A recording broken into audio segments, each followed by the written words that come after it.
Now, why do we hurt ourselves? Why do we hurt others? And why are we doing so much damage in this world? Who are you really? And how can we grow from all of this?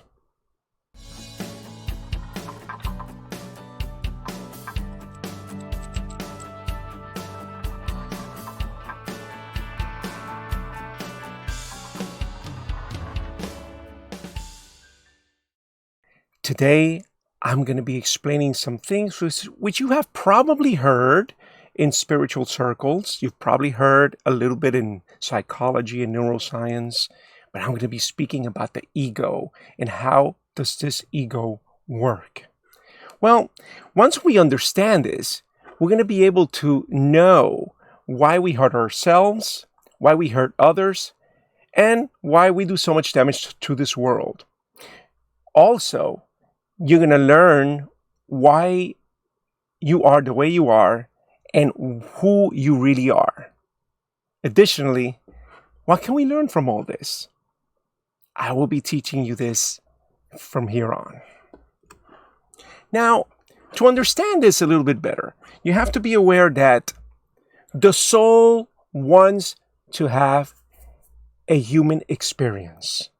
Let me start from the fundamentals. Before you were born, there's a soul that says, I want to live planet Earth, and I want to have this amazing experience. So the soul decides to come to Earth in order to have this human experience. You see? In order for the soul to have this human experience, it needs a body. This body has a built-in self-preservation mechanism. You see? This is really, really, really cool, and this is the beginning of everything here. Now, this safety preservation mechanism tells the body when to eat, when to sleep, when to fight, when to run, when to freeze, when to unite with others, when to collaborate, when to procreate, when to automate tasks. And it's also going to help you in guessing danger. Now, when we look at this, a lot of this information is genetically inherited from our parents and activated through the environment, you see? I like to call this system, this mechanism, I like to call it the ego. Other schools call it by different names. They call it the limbic system, basal ganglia, the frontal cortex, the different parts of the brain.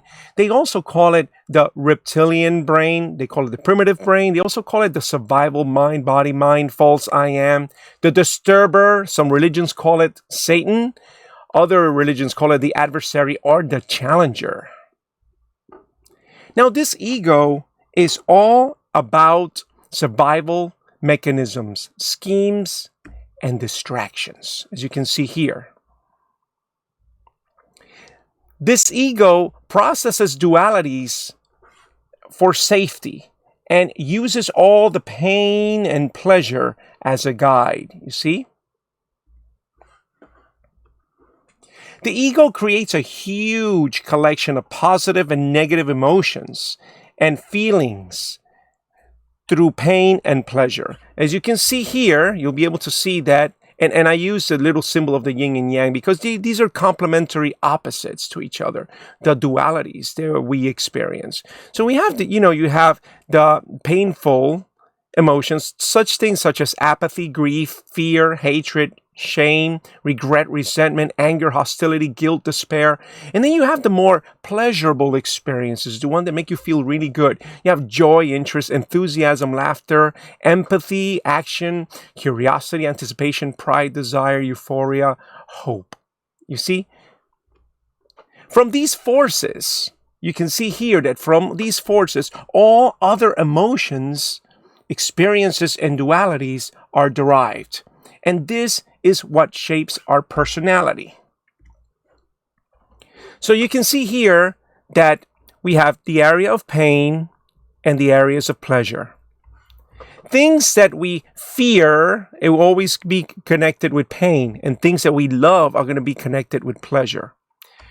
We are designed to run away from pain. And we're also designed to run towards or get more pleasure. These are the actions that we want to take. And this is the essentials of how we work. You see? So when we look at this, let me look at this a little bit further. The soul just wants to have a human experience. But in order for the soul to do this for a significant amount of time, it needs the ego to protect the body to last longer in the human experience. So you can see here that we have the human body, we have the soul, and in order for us to have a long-lasting experience so that we can grow old and have a full life, we need this ego. So the soul relies on the ego, especially in the beginning years. Now, as you can see here, the ego filters the human experience into these dualities, as I'm explaining here, to better identify threats. The real purpose is to identify threats, okay? So we have the positive emotions and we have the negative emotions, and the positive experiences and then the negative experiences. So I put a coin here, showing, heads and tails, positive and negative. So you have the positive, good, big, pretty. So we divide this world. As you can see here, we divide the world into two extremes. We divide it into things that are good, things that are bad, things that are pretty, things that are ugly. And we create this duality between positives and negatives on everything in life. And this is the way that we work. As you can see here, I'm giving you an illustration of this. Now, this ego, which is, I kind of use this image here, but the ego becomes smarter and develops a mind, an intellect, and a personality. As you can see, I did this little image here, and this represents the ego. It has its own personality. It really develops itself. It's really the protection mechanism, but after a while, it becomes so smart that it develops a full personality. Okay, so it becomes a complex collection of fears, pleasures, habits, beliefs, traumas, social pleasures, standards, etc. The ego, for the sake of survival, now pay careful attention to this, okay? The ego, for the sake of survival, usually becomes louder than the soul. All right? So what happens here? Basically, what's happening is that since we're having a human experience, the ego has this priority, especially in the beginning years of our lives, because we rely on it to survive. You see, we rely on our ego and we rely on our parents, or those people that are taking care of us in the beginning. So you can see here that the ego becomes very smart and takes advantage of this privilege. And the ego starts saying things like, hey, I'm in charge here. Without me, you can't survive. Now make a special note, as I said before, surviving planet Earth is a priority for the ego. This may limit the human experiences for survival only. And this is where all the trouble begins. All right? That's where all hell breaks loose. So as you can see here, while in this survival mode, the soul is not allowed by the ego to manifest fully in the human experience. I don't want you to misunderstand this, okay? Even I made this drawing so just to make a point, but this is not completely true here. I am going to explain this a little bit further. So you will see here that you have the soul, you have the mind and the body, and you have the ego. Well, what happens? After a while, we delegate. We let the ego call the shots, So the body and the mind become a servant of the ego, and the soul is convinced. Now, this is the key word here, okay? The soul becomes convinced that it is the ego. Okay? Now, and that's where the ego starts calling all the shots. The ego, in reality, the ego has no power. Okay? Remember that. The ego has no power at all. But the soul becomes convinced that it is the ego. And that's one of the biggest lies that we encounter in the psychology of this human experience, is that the soul believes that it is the ego after a while. You see? It's been relying on the ego for so long that it believes it is the ego. And here, this is the reason why we have this type of interaction, which is not true. You see, the soul is in charge of everything. But if it delegates all the power to the ego controls everything. Now, here's the thing. Today's souls, most of today's souls on earth have a body and their mind controlled by their egos. Okay? We have become egocentric instead of soul-centric. We live in lack. We live in fear. We live in worry. We're constantly striving to survive day by day, and we keep forgetting who we really are. Remember who we are? That perfect soul. We have even created an egocentric society. It's a society that has created real complex schemes of survival, you know? So we have this egocentric society, and we continue to teach this to our children. We continue to teach this, maybe not directly, but our society, our schools, our economics, our politics, law, all of these things keep teaching the new souls that come to planet Earth to be more egocentric instead of soul-centric.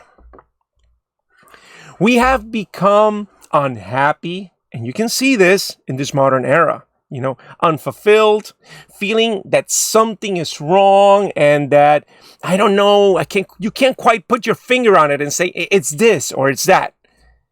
Our bodies also, when we start dealing with these strong emotions, our body starts becoming ill and we become depressed by our own doing. If you look very carefully, you're going to realize that you have become a false you. A false version of yourself. Now, there are signs everywhere, but you can't see them because your ego is in the middle. You know, the ego is like blocking everything, so you can't see what you have to see. You believe you have only this life. Remember, you're a soul. Okay? You believe you have only this life, like the ego. You only think and worry about survival schemes. You see? You mostly see fear, duality, and separation in your life. You feel separate from everything and everyone around you. Does this sound familiar? You mostly think about you, the ego.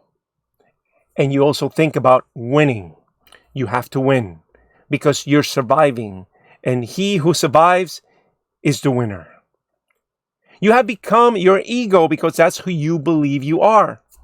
But you, remember this, there are two yous, you know. There's the soul and there's your ego here. So you're trapped in this big lie until you wake up. The ego becomes so sneaky. And let me tell you something. Remember this. The ego is very, very sneaky. In fact, I compare the ego to, if you have seen the movies from superheroes, and you probably remember Thor, the character Loki is a good example of this. And you can see how Loki plays all these sorts of crazy games. You know, the famous trickster of Norse mythology, Loki. And that's more or less how it behaves many times. So the ego, as I said, becomes very sneaky and creates these elaborate stories, games, and to keep you confused inside this maze, a maze that is created by the ego. The ego even creates elaborate deities, churches, stories, dogmas to keep you confused. Yep, let me say this once and for all. A lot of the religions that are out there, if you look carefully, you're going to see a lot of ego schemes and a lot of ego behavior going on in there. And they begin to lack spirituality. And that's just something you need to be aware of. You can see also that the educational, political, economic, religious, social, and pretty much everything has become egocentric in this developed world. You may now understand why, once and for all, this might actually, if you really sit down and reflect on this, you really sit down and meditate upon this, you will begin to see that this is much more deeper than what I'm explaining here, but you will get to see and understand why there is war, why there is crime, why there is abuse, why there is bullying, why there is manipulation, deception, theft, sadness, fear, and so much confusion around the world. But here we go. What can you do? All right, I just presented all this to you, and it seems like very grim. Like, oh my God, so we're stuck. All hell just broke loose, and I can do nothing about this. Well, guess what? Yes, you can. And the solution is deceptively simple. Plain and simply, be aware. Just stop believing your ego. See it for what it really is. A survival mechanism that has confused you, the soul, into giving all the power away. Just observe the ego, and it quickly begins to lose power. It doesn't like to be observed. If you really think about this, and you're going to notice this, especially if you practice meditation, you can see and feel all these crazy things coming in and out of your mind. And all you have to do is simply observe them without any reactions. Just observe them. And you notice that just by simply and lovingly observing them without any reaction, they begin to fade away. This is one of the main reasons for meditation. As you can see here, this is one of the main reasons for meditation. You learn how to be mindful of your internal world. And this is all meditation is about. Meditation is all about becoming familiar with yourself, becoming familiar with your internal world, becoming familiar with who you really are. And it takes a little while in the beginning, and it can be very frustrating. And believe it or not, your ego is going to start playing some little sneaky little tricks. It's not as evil as some people want to point it out to be. The ego is not evil. It may look like it, but it's actually trying to protect you. And it's trying to maintain control in order to do this. So, become familiar with your internal world. You're going to get to see all of these lies and stories that it has been feeding you. And you're going to see also all the lies and stories that all the egos of the world have been feeding to the world. And this is the reason why things are the way they are. You will also learn to discern between egocentric thoughts and rediscover your soul-centric thoughts. You know something? Your soul-centric thoughts, they are right there. You just have to learn how to look for them. They're very simple. Learn how to look for them. And as you can see, I made a small illustration here. I tried to do the best I could. You know, kind of like the soul. The moment your consciousness, your soul begins to look at the ego, you realize that the ego starts getting smaller and smaller and smaller. Now let's look at the differences. Soul-centric thoughts. Soul-centric thoughts are based on love, curiosity, and meaningful joy. Egocentric thoughts are based on fear, worry, pain, and pretty much everything that has to do with survival. You see? Your soul has no fear. Remember this. It is eternal. It is untouchable.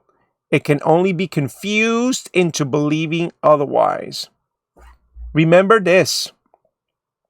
The only power the ego has over you is persuasion. It can convince you into delegating the power to it. Your ego knows it is temporary. It will one day die. It's going to die with this body. And it is living in sheer panic. So, something that I learned at one point I got confused in this, and I said, oh, we have to destroy the ego, because you do hear these dialogues about you have to destroy the ego, get rid of the ego. And no. You can't destroy your ego. You need your ego in order to have this human experience. I mean, the moment you destroy your ego, it's pretty much saying, yeah, I'm going to die. I'm going to kill myself. It's over. It's over. So, no. You can't destroy the ego. What you have to do is learn how to work with your ego, understand your ego, be loving and compassionate, and learn to say no. You have to train your ego. You can't let the ego control you. So, that is why the ego is seeking all this power. Understand this. The ego is super scared. It's really scared. Remember, it exists to help you. The problem is that you forgot who you are, and you have allowed it to take over.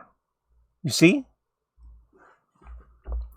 If you let the ego take over your life, you will experience an insanity of thoughts that will lead you to erratic, behavioral, shallow distractions, emotional crisis, and even violence. It's going to take you to erratic behavior, as I said here, shallow distractions, emotional crisis, and even violence.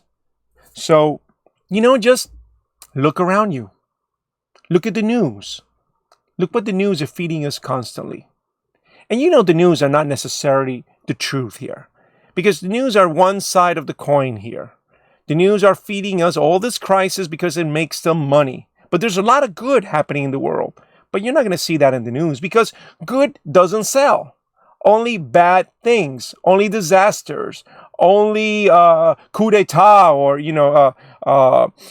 destruction. These are the things, an earthquake, a tsunami. These are the things that news feed upon this. And this is very sad, So remember this.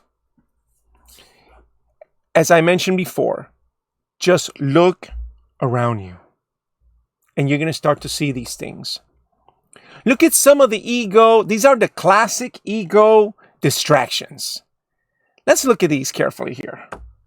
Number one, you have material possessions, money, sex, power, lack, influence, reason, privileges, admirers. You see? You see how this goes? Let's look further here. Awards, recognitions, championships, being the best, winning, fears, worries, diseases, gossip, dramas, etc. If you feel this is very close to you, then you can definitely see how you might be a little intoxicated with ego. Okay? Now let's look at the emotional side of the ego. The ego is going to feed you with fear, anger, disgust, rage, loneliness, melancholy, annoyance, sadness, emptiness, anxiety, and depression. Does this sound familiar? Let me know. The superpower of your ego is its ability to try and predict future disaster and peril. It sees death in everything. Listen to this. It sees death in everything. It is trying to protect you, but sometimes it does this in a toxic way. It's not a bad, the ego's not really a bad guy. It's just the kind of entity that simply, if you let it lose control and you let it take over your body and take over your life experience, it can really do a lot of damage. So this slide is a little bit big here, but you can see that I can explain here some more details. You can see that the differences. These are the differences. And some of these differences are louder and others can be very subtle. Now look at this. I'm just going to read them quickly because this would be this information. I can do a whole video just on this alone. Okay. So the soul. How does the soul feel? It feels calm and quiet. It has no fear. It is based on unconditional love. It is concerned for the greatest good. It feels at peace.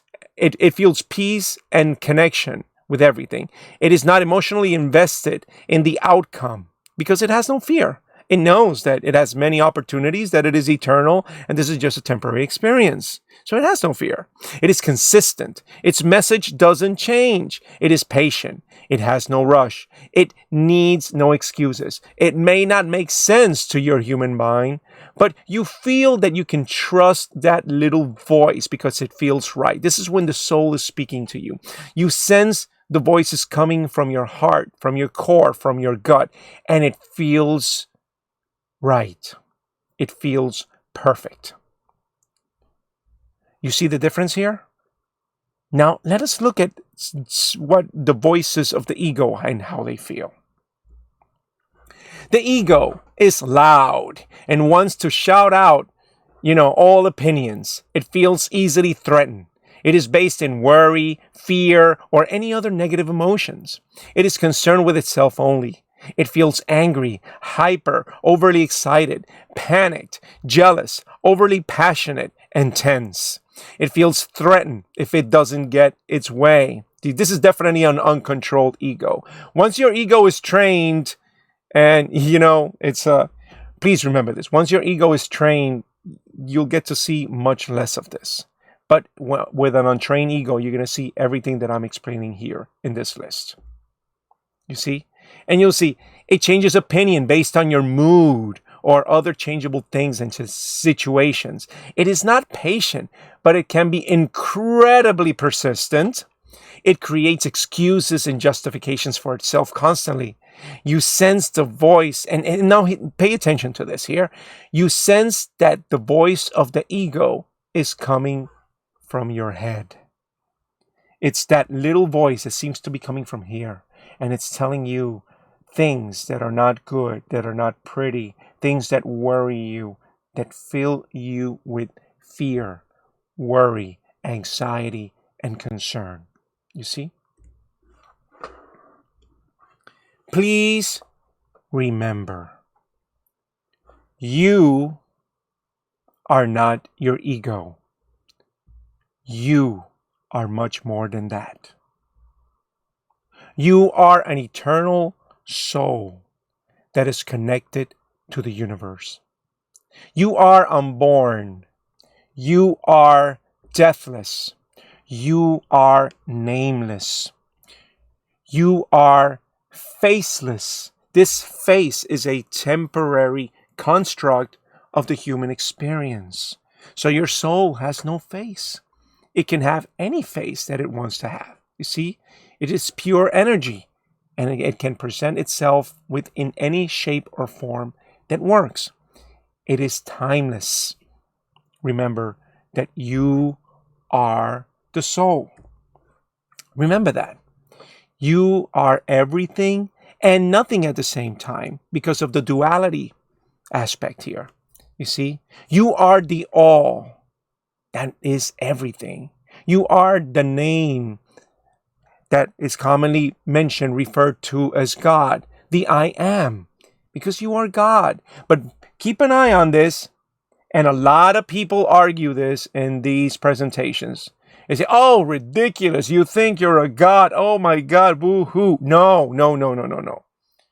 You are God. You are a soul that is connected to Source, to God. Therefore, you are a drop of the ocean. The same way that a drop becomes the ocean, so your soul becomes God. So you are God. This doesn't mean, now think of this, the ego is a different story. Your ego is not God. Why? Because then if your ego thinks it's God, it's going to manipulate the world for every conceivable dream, desire, and petty thing that it wants. You see? So yeah, of the soul, not of the ego. Remember that. Now just put your ego lovingly to the side and embrace who you really are. Okay? Now, with this information, maybe things begin to become clear and you start looking at the world differently. Now, with this, you know who you really are and why you and others behave the way they do. You may also now find a little bit more clarity when you think about this on why the world is the way that it is. And now you know, because it is an ego-based world. It is based on survival schemes. You need to do this to make more money, to survive, to live a better life, sacrifice this, sacrifice that, sacrifice your health, sacrifice your sanity just to have money because you need to survive because you're going to die. Does that sound familiar? That sounds like ego to me. You see? Now, you're also going to start understanding why we have such contradictory behaviors. Why we love and hate ourselves simultaneously. You see? And you're also going to learn how to discern and fix this problem. You see? Also, you're going to start to understand. Now, this is an area which I will definitely do another video later on. This will help you understand a lot of sacred texts out there. And I'm saying texts such as the Bible, Bhagavad Gita, the Quran. You're going to start understanding, and you will realize once you take the ego out of this whole thing, you will realize that in essence, all sacred texts are speaking of the same thing. You see? The reason why we see the difference is because our ego is getting in the middle. And I usually tell my students, like, the ego gets in the way. So you have to be careful with that, okay? So it's going to help you understand sacred texts and spiritual literature. It's also going to help you develop a greater spiritual language, and you will start understanding dualities. Everything you hear, every voice, every text, every message, every image, every idea, every feeling, every emotion, and just simply everything that you're perceiving in this world, ask yourself, is this coming from the soul or is this coming from my ego? Okay? Believe me, read the Bible asking this question. Read any sacred text asking these questions. And suddenly you're going to find a whole world of possibilities here. A whole world that you... In fact, I explain this ego work as the key to understanding all sacred texts. Okay? Now, with this knowledge, you're now in the path to waking up. Look for the signs around you. Welcome to the brave new world of your soul-centric life. I am really happy to be able to share this information to you, because now you're going to become clearer in differentiating between things that are coming from your soul and things that are coming from your ego. And I want to say thank you. Thank you, thank you, thank you for this great opportunity. As you know, my name is Emanuel Gutierrez, and I am a self-development expert. I help people through coaching, spirituality, and growth. And you're welcome to see any one of my videos. You can subscribe to my channel if you find this information useful. And I am extremely grateful for everything, that for your time, because I know that in this ego-based society, time is definitely at a premium. So thank you. Thank you for watching.